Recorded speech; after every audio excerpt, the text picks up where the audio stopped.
Adam Christ from MyMMAnews.com, being joined by Nick Stasio, who will be taking on David Iaguerra at Flex Fights Presents Battle Garden Volume 1, Friday, June 18th at Pat Chug, New York.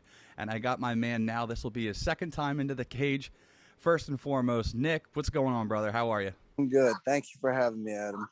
It's my pleasure, man. It's always good to talk to the local guys, and I appreciate your support, so I always got to support you guys. So I got to ask, man, this is our first time talking, so your story of how you got into martial arts. Let's hear it, man. Everybody has their different story. Let's hear your tale of how you got in. I would say I started probably around 13 years old. I got I got in like a little fight and I lost. And my pop-up was a boxer from Cuba. And my mom brought me over to his house. He lived right across the street. And he took me in the basement all summer, bought a bag, bought gloves, just taught me like the basics. Not really like getting into it, but that would be my introduction. And then throughout high school, I started wrestling, and I still continued to box at a local gym around Delaware, Main Street Boxing or Ellesmere Boxing Gym. Mm-hmm. And just fooling around with it. But then I think 13 years old, that's when I got really interested. So is your grandfather still with us now to see you getting Yes. into the fight games? Oh, okay. So does he go to the fights and everything and see what you're doing? Yeah, he went to the last one. I That's don't think he'll awesome. make it to this one, it being so far, but oh yeah, he was at the last one. So knowing that he's kind of the basis behind your passion that drives you, like that's kind of a cool story. How does he feel about you getting in the cage and competing? For him, boxing was like a little bit different back then. It was like he still sees it as like there's that you have no choice. Like you're just doing it because you have no other options. Like he comes from that generation, especially coming from Cuba. I think he didn't speak English, so already he's trying to do boxing as like a way to get somewhere. And in that time, I don't think it was like looked at as now. He loves it. He thinks it's crazy, but yeah, he's like, hey man, you can do this, you can do that. I'm like, pop up, I want to fight. I don't know why. Awesome, man. So we're a few days away from the fights. How you feeling going into it, man? Obviously, the first fight, it didn't go the way you wanted to. So, what changes did you make to make sure that that doesn't happen again? Outside of the fact that you completely changed gyms. I honestly feel like every change you could make, I've made. It just from like actual social aspects of life, you know, whether it's relationships, gym was a big one. The amount of training, I think I increased. I want to say like 200%. I completely changed my schedule. I'm a barber, so during COVID, I wasn't working. So me and James, we didn't have a gym. So we would wake up every day, 5:30. We would literally go to 302 by ourselves, wrestle each other, box each other. I had a little speaker. We would just play some music. And that's after my fight, I broke my thumb. So that was like my reintroduction back into it in the beginning of COVID. And, I started seeing a striking coach. I was like, you know what? I saw Joe Strickland, and we did like 27 sessions, or like almost 2 hours a session. So I wanted to take striking serious, and I did that during COVID. And then when we made the switch to Henzo's, I decided that I wanted to take on fighting more full time. So I completely changed. I work at night like a madman, and crazy hours. Shout out to all my clients. It's still like, I'm talking about 8:30, 9 o'clock haircuts. It's just not your normal time.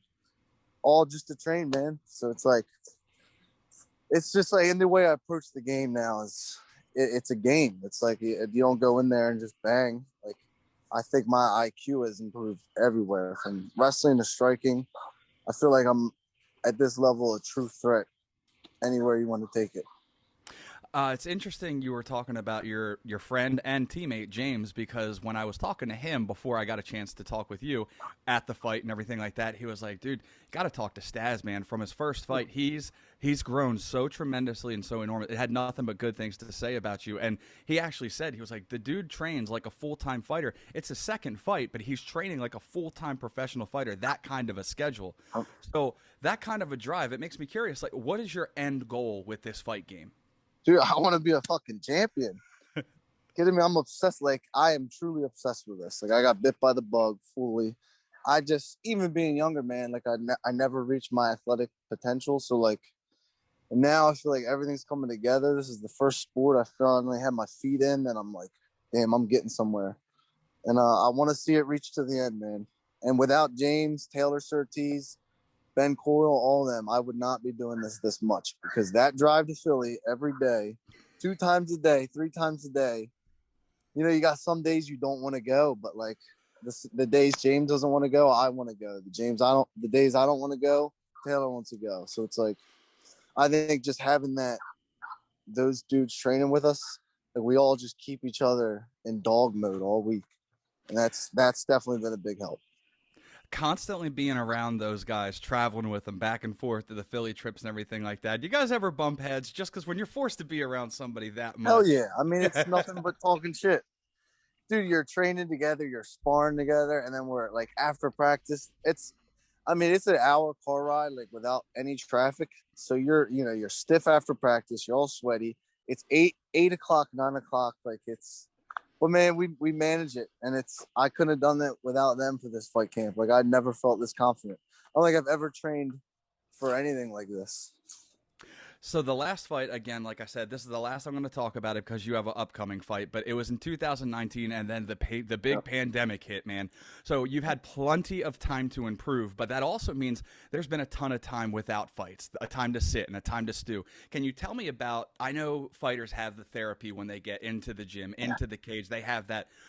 What was it like having to sit on the sidelines for that bit of time? For me, like I said, after my fight in it was December 2019, I Hmm. broke my hands, just stupid stuff. So as soon as I was able to come back, COVID hits. So I felt like I kind of had time to catch up, because I had this secret place to still train while everyone was kind of like, oh, we got to stay away from each other. Me and James were like, fuck that. We're going to still train. Like, I'm good. You're good. So it helped, man. It helped me catch up. And I'm kind of glad it happened. Like it's almost like I wouldn't be talking to you probably if COVID didn't happen. That's how I feel. I obviously the national the worldwide pandemic. It's awful. I get it, but what I love is when people find the silver lining in any crummy or bad situation. So you being able to Yep. find something positive out of it, I absolutely love it, man. But so getting into this fight, you're taking on a debut guy, if I'm not mistaken, and David Iaguerra. What do you know Believe so. about? Yeah, what do you know about him? Because when you do the homework, there's not much to base your views This on. is, I believe, like the third opponent we had. So I've prepared for 3 different guys.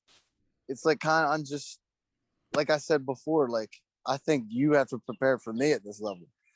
Like from just striking with John Marquez, like he has really taken my striking to the next level. And then I like wrestling, like I wrestled in college Mhm. 2 years. My college wrestling is there. Like even as a debuter, like you're definitely gonna have to prepare for me. So you know anything about him at all? As Nothing. far I don't know nothing. anything. I kind of after the second guy, I was kind of like, you know what, screw it. Like at the end of the day, I'm gonna go in there and do what gonna do regardless. Does that take any of the pressure off? Just because you don't have to worry about X, X, and X, you can more so worry about your game plan.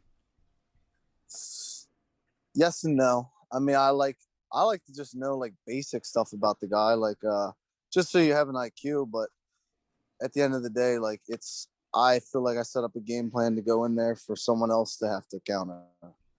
So it's at the end, it's like even if he cancels, sure, give me someone else right before I'm ready. Where do you feel most confident in this fight? I would say wrestling.